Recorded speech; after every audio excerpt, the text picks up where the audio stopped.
السلام عليكم ورحمة الله وبركاته. معكم المهندسة رانيا من شركة المتحدون الدوليون للأدوية البيطرية. يا رب تكونوا بخير. هنعرض مع بعض النهاردة تجربة من التجارب اللي البرنامج الأورجانيك والعلف السائل بيطلعها ومحدش بيصدق النتائج بتاعتها.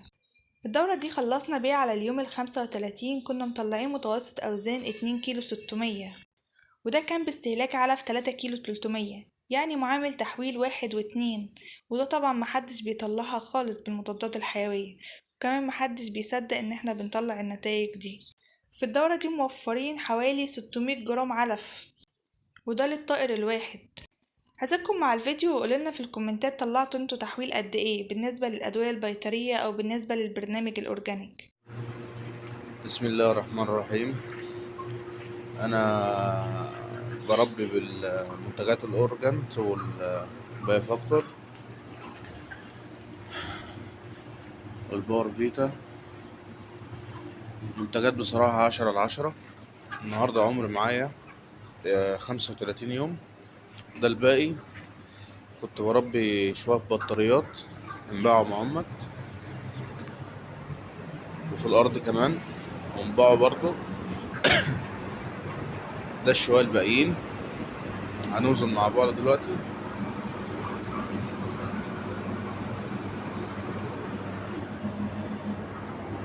عمر 35 يوم. بسم الله ما شاء الله، حيوية. نجيب فرق كمان.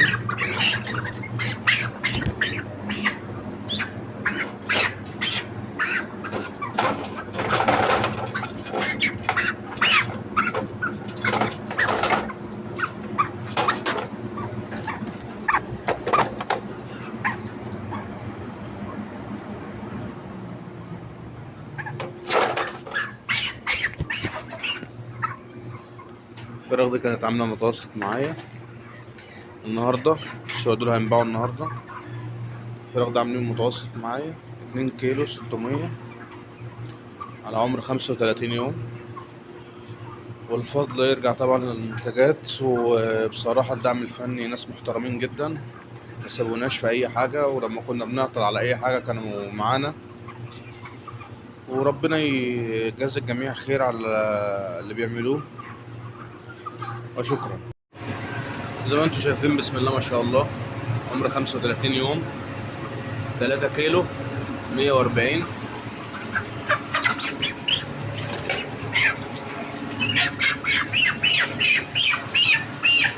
الفراخ دي واكلة 3 كيلو علف. تمام، ادي الصغير.